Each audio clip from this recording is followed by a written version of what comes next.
What is good, YouTube? It's your boy, UnderGamer870, back with another banger. Here to let y'all know about these updates that I have made for this team. It's real out here, y'all. It's real out here. Let's jump in immediately and show what we got going on. Let's go to the binder first. Not any tremendous updates to the actual team, but the scheme is completely different. The scheme is completely different. Continue watching after this video because I'm going to start showing you all some things that I'm doing differently. Um, we have 8 gold 99s at this point with Matt Light, Dak Prescott, Jari Evans, Julius Thomas, Michael Dean Perry, who is a monster. Who is a monster. Willie Anderson, Russ Grimm, and David Akers. David Akers is also a very underrated card. Very underrated card.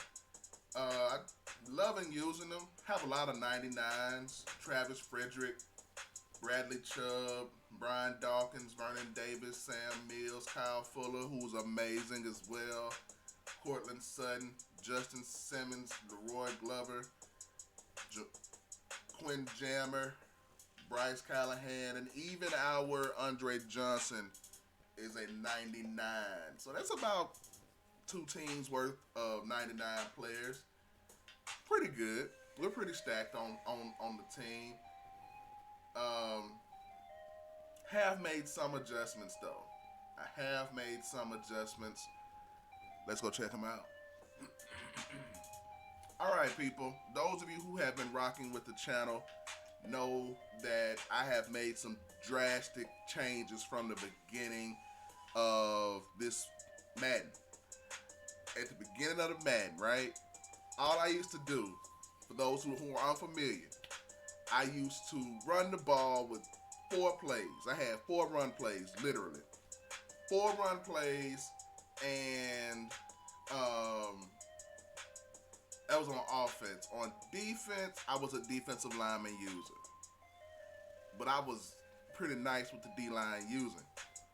Well, I decided, and the reason I wanted to do those 2 things, let me give you my story on these upgrades. Everybody was passing the ball. Everybody was passing the ball. So if everybody's doing it, I consider it cheese. I don't want to do it, right? Everybody also was using nickel 335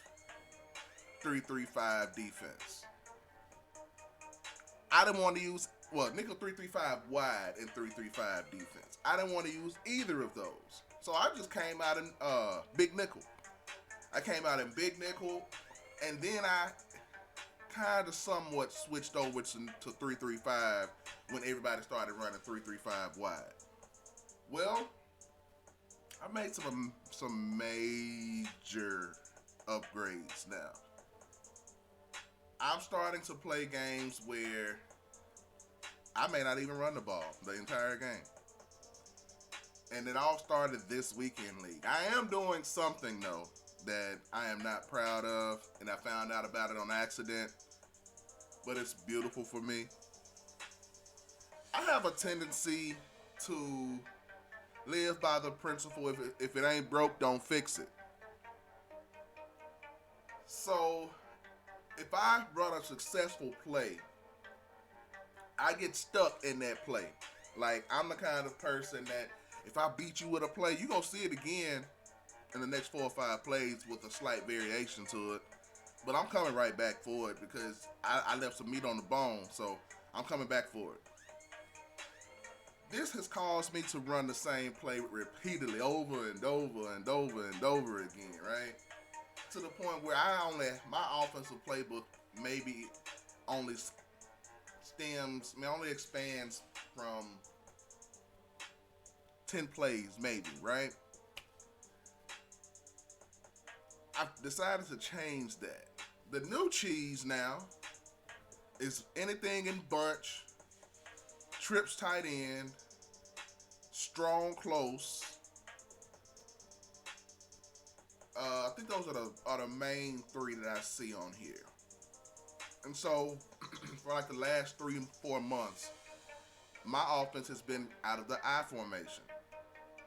Nobody else is running that. I haven't seen it anywhere. My offense is basically out of the I. Well, it was. It was. I used this weekend league to lab, and it was my worst weekend league in recent history. I think I know I went 14 and 11. I went 14 and 11 this weekend league. But I went 14 and 11, but I came out with so much more knowledge and scheme that I'm looking forward to next weekend. For example, if you all recall, I had all of my offensive linemen with various abilities. Now I only have identifier on Matt Light. I'm probably going to end up putting something back on them, but as of right now, this is what I have. Have identifier on Matt Light, and I have edge protector on Willie Anderson. This is because there are still some teams who come out and they prefer to blitz from the edge. And even with edge protector, I have discovered it really doesn't matter if you have edge protector and a double team on a person. When it activates, you can't block them. Period. I don't know why it's like that, but that's just the way it is. So I have decided to go ahead and go back to my mindset of having Tebow at quarterback, right?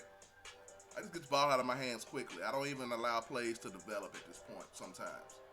But it works for the most part. It works. I have Cam Dak up. Dak has all types of chemistries on him, y'all. Dak has long range dead eye, hot route master, gunslinger, red zone dead eye, and roaming dead eye. The problem is Dak is on a cool. I don't know if he's been nerfed because there's so many 99 cards out, but he's not accurate as he once was. He still has that cannon of an arm that can get the ball anywhere better than his predecessor Tebow, but he's not as accurate as he once was, and that's frustrating to me because sometimes I have the proper play called, but I can't get the ball there because Dak just ain't as accurate. That's frustrating sometimes. I'm starting to consider putting Gunslinger on him. I mean, not Gunslinger, the one where he throws the ball faster out of pressure. But I don't know if I want to do that. Another thing that I have changed,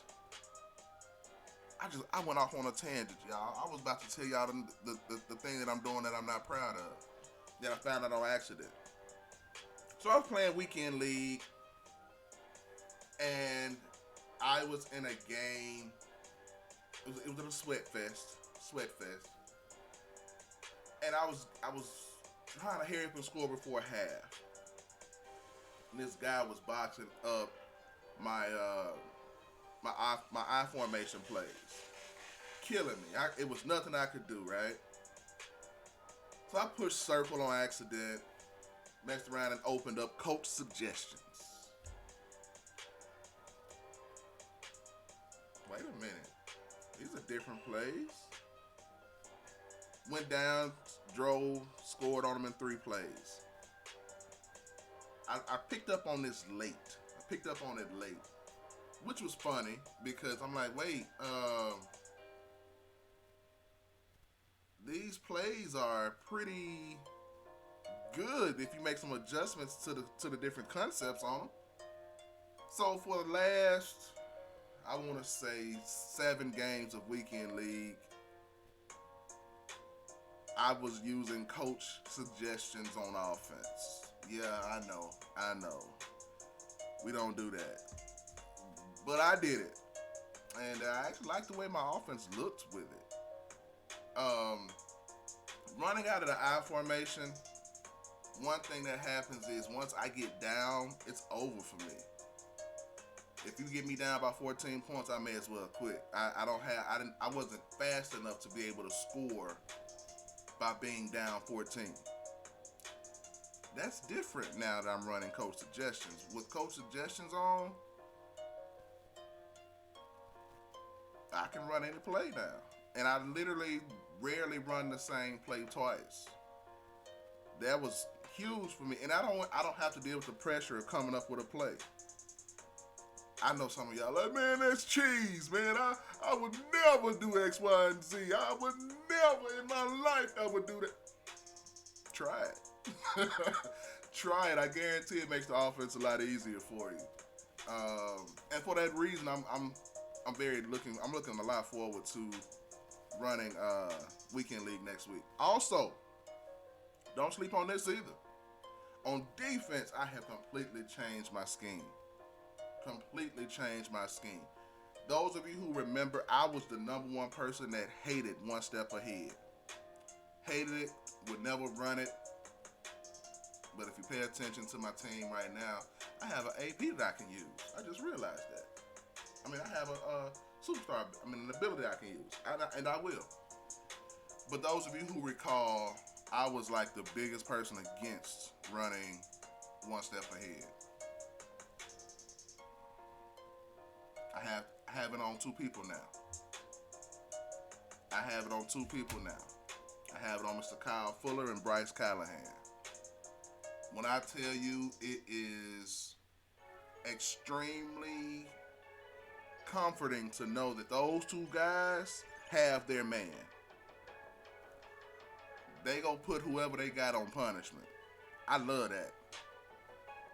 The only problem is it exposes the other three, which means that, okay, the way I run it where Kyle Fuller and Bryce Callahan are usually on the outside, right?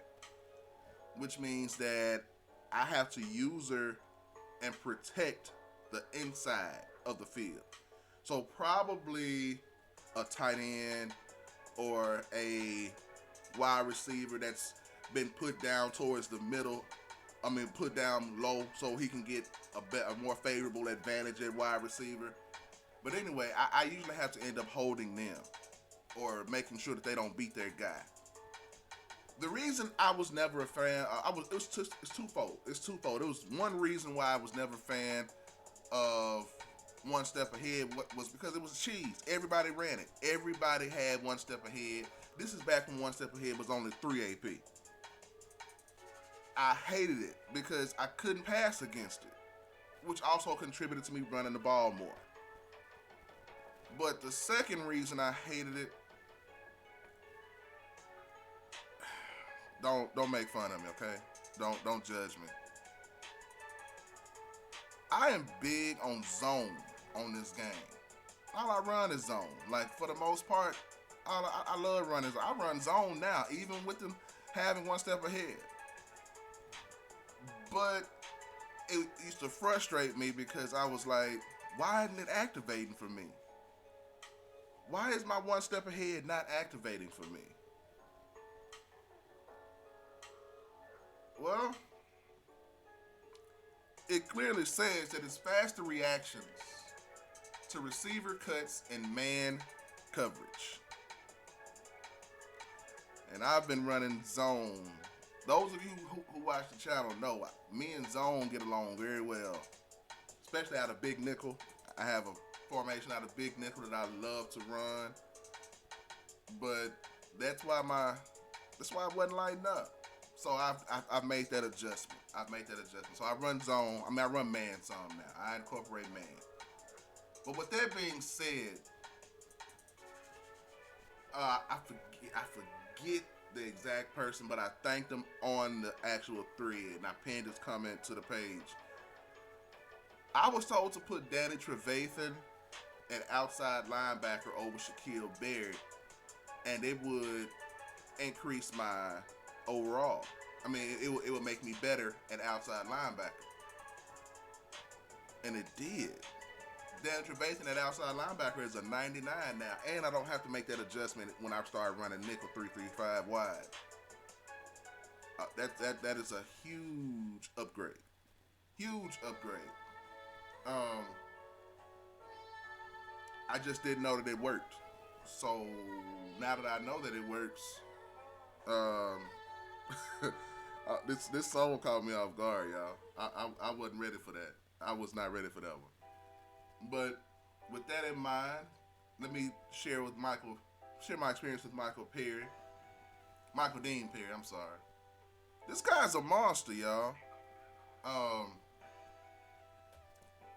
Even when double teamed, when he activates, he gonna stop the play. He gonna blow the play up. And it feels really good to have a team where Leroy Glover is my second defensive tackle. Because you all know how dominant Leroy Glover is. Like, Leroy Glover would mess up some stuff on the game. So at this point, I am starting to use those things that I was just like so adamant and against that because everybody else was using it. For example, Madden has it set up now. Well, I don't care how great of a defense you run. Your sidelines are going to be very penetrable. Doesn't matter the defense that you're running. They can be stopped. I mean, that's where your vulnerability is on the sideline. I've tried all kinds of defenses. I've tried everything, and it doesn't matter. It doesn't matter. If you run a zone, the sideline is going to be, hey, throw it right here. I'm wide open. If you run zone, the tight end will always be able to get into a vulnerable area. If that's simply from his release, that's going to be there. If it's also on during his cut, unless you are manually usering against him, that tight end will always be available. Okay. So I've noticed these things, and I'm like, what defenses can I run? What defenses can I run? Because using the Mabel concept on here and just covering all spots on the field makes no sense on here. Because what happens is there's no pass rush. There's no pass rush. So now I've decided to go ahead, and I'm not saying I'm joining the cheese, but I'm not as opposed to it anymore. I'm expanding my horizons and trying to expand and get a little bit better. Looking forward to us getting some Ultimate Legends. We need to get Champ Bailey, DRC, John Lynch, somebody. We got to get an upgrade pretty soon. But yeah. Those are the updates to the scheme. The actual team hasn't changed very much. I think the last episode we may have we had abilities in different places, but that's about it. But the scheme is I felt bad about using Brett Favre as my punter, so I got rid of him. Sam Martin is my punter. He's the Bronco punter. So yeah, that's what we have. That's what we have there. But with that being said, people, continue to be great. Continue to love each other. Continue to love those who love you. Even love those that don't, because they definitely need it the most. God be with you. Bless each and every one of you individually and collectively. Peace.